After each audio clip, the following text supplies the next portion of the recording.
Hi everyone, I'm Choy. When you're on dating apps, who are you most afraid of running into? Scammers looking for money, or people who look nothing like their profile pictures? The case I'm covering today takes place in a country I've never featured before, New Zealand. To start, the story begins with a 21-year-old woman from England. Her name was Grace Millane. In September 2018, she had just graduated from university and decided to take a gap year, meaning she wasn't looking for a job yet or pursuing further studies. It was a time to take a break and figure out her next steps.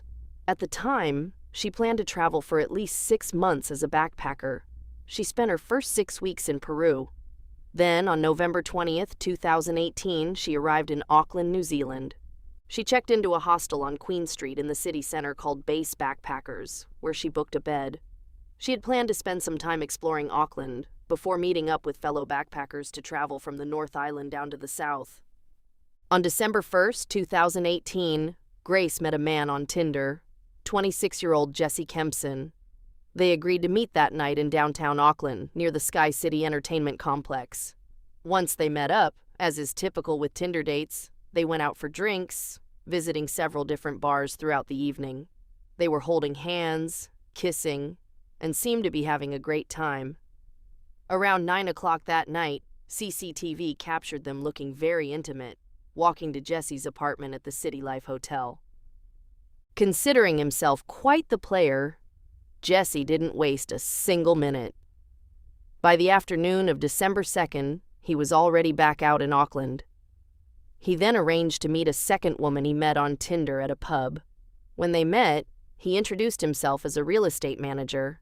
He was physically imposing and decent-looking, but he didn't seem to be her type. She later described Jesse's gaze as unsettling, finding him quite intimidating. So, that girl only had one drink with him, then she made an excuse and left.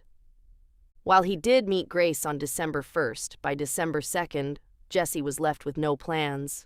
But for Grace, December 2nd was actually her 22nd birthday. She had originally planned to meet up with a group of friends at her backpacker hostel, but she never showed up.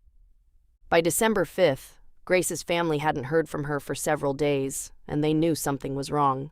Her brother, back in the UK, called her hostel to ask if she was still there, if anyone had seen her, or if she was unwell.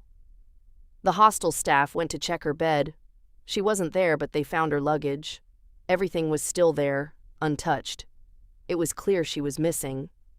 On the night of December 5th, UK time, her family officially reported her missing to the UK police.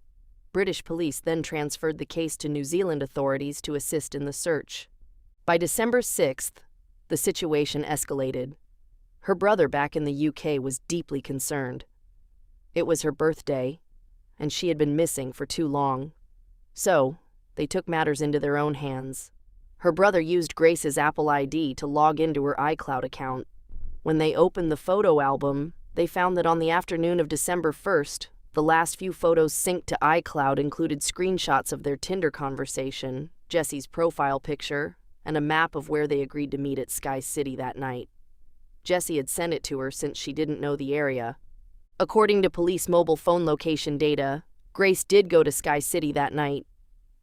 Police worked tirelessly to review the CCTV footage, and they could clearly see that Grace was with a man. They began tracking her movements through the city center using the extensive network of CCTV, tracing her path from camera to camera to determine her whereabouts. Where exactly did she go? As they continued their investigation, at approximately 9:40 p.m., just before 10 p.m., CCTV captured Grace on Queen Street entering the City Life Hotel. The day after her brother reported her missing, around 2 p.m. on December 6th, police visited the City Life Hotel. The hotel manager, upon seeing the photos, immediately recognized him. He was a long-term guest in room 311, and his name was Jesse Kempson. This confirmed that Grace had spent the night with a City Life resident. On the night of December 6th, the police called Jesse to ask about that evening, as he was the last person believed to have seen Grace. Jesse confirmed they had met up, but claimed that around 10 p.m. they parted ways on the street and he returned to his hotel alone. With this statement, the police began to cross-reference the details with CCTV footage from the City Life Hotel. But according to the footage, it clearly showed Jesse and Grace arriving around 9 p.m., entering the hotel together. They went to the 3rd floor, but there was no sign of them leaving after 10 p.m. as Jesse claimed. The CCTV never showed them leaving, which begs the question, what happened next? And what's even more chilling is what the footage revealed from the following day, December 2nd. At around 8 a.m., Jesse walked to a nearby retail chain, the Warehouse, where he purchased a brand new large suitcase and several cleaning supplies before returning to the hotel. By 11:30 a.m. that same day, Jesse was seen heading toward Auckland City Center, where he rented a vehicle from a local rental agency. Shortly before 3 p.m. that afternoon, hotel CCTV captured Jesse leaving his room, pushing the large suitcase he had purchased earlier that morning. He entered the elevator. As you can see in the footage, the suitcase was clearly heavy. He loaded it into the vehicle he had just rented. After finishing that gruesome task, he went back to his room to clean up. Once he was cleaned up, he went out to meet the second woman from Tinder. As we mentioned, she made an excuse and left, so he struck out and headed back to City Life. But hold on. What happened to Grace? Where could she have possibly gone? By December 8th, after reviewing extensive CCTV footage showing she had entered the building but never left, the police obtained a search warrant and formally arrested Jesse Kempson at the City Life Hotel. CCTV footage showed that Jesse had driven away in the early hours of December 3rd, straight to a spot west of Auckland, about 30 kilometers away near the Waitakere Ranges. After his arrest, police tracked the GPS data from his rental car, leading them back to that same area near the ranges. There, they unearthed a large, heavy suitcase. Inside, they discovered Grace's body. On November 4th, 2019, the case finally went to trial at the Auckland High Court. During the trial, Jesse's legal team relied on what is known as the rough sex defense as their primary defense strategy. The rough sex defense is, simply put, the claim that we were just engaging in rough sex, but things went wrong. I didn't intend to kill her. However, this type of defense is highly controversial, as it essentially uses that narrative to shift the blame onto the victim. But the victim can't speak for herself, leaving only one side of the story.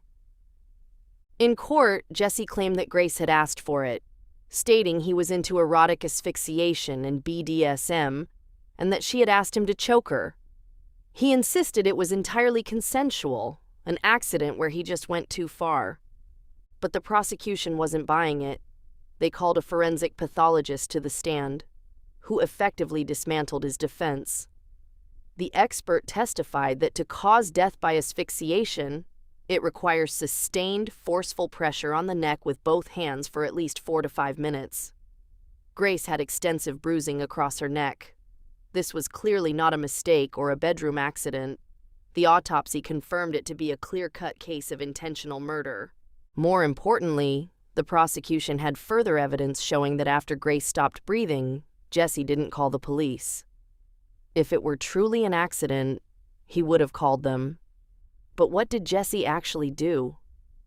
Not only did he use his phone to go online and watch several hardcore pornographic videos, he even used that same phone to photograph Grace's body, taking deeply disturbing and intimate photos. So you claim it was an accident? If that is what you call an accident, he and his defense team really thought the jury and everyone else was as gullible as him.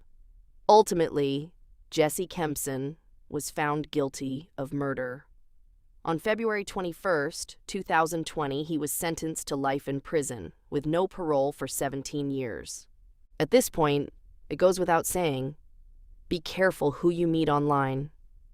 Just how close can the dangers of technology really be? To be fair, in this specific case, without iCloud, CCTV, or GPS, Grace's family and the police would likely not have been able to solve the case so easily within a few days. But there is one part of this case that I find truly terrifying. Getting back to the second woman he met, referred to as Witness B, Jesse met Grace on December 1st and subsequently murdered her. Yet on December 2nd, he met another woman on Tinder and went on a date.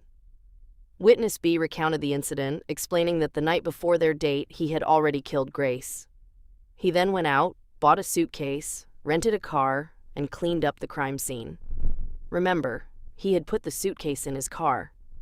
He actually took that suitcase, with Grace inside, on his date with Witness B. Just think how terrifying that is. He commits murder and doesn't even bother to hide it first. He actually brought a suitcase with a body inside with him on a date. Luckily, Witness B managed to make an excuse and get away. But what was Jesse thinking at that moment? Was he thinking, I'll clean up the room and lure another girl over? Maybe he couldn't leave Grace in the room and invite someone else over. Or did he decide to double down? What was the point? Just buy another suitcase, so you wouldn't have to go out to the countryside to bury it twice. Doesn't that just chill you to the bone? What on earth was going through his mind? And finally, if you're like me and sometimes get scared of ghosts or supernatural stuff in general, every time I look into these true crime cases, I realize that the real horror isn't ghosts or the supernatural. It's people. I'm not sure if you've heard of this case, or perhaps you have other thoughts you'd like to share. It really is a chilling and unsettling case. If you have any thoughts, feel free to leave a comment below. That is all for today. Thanks for listening.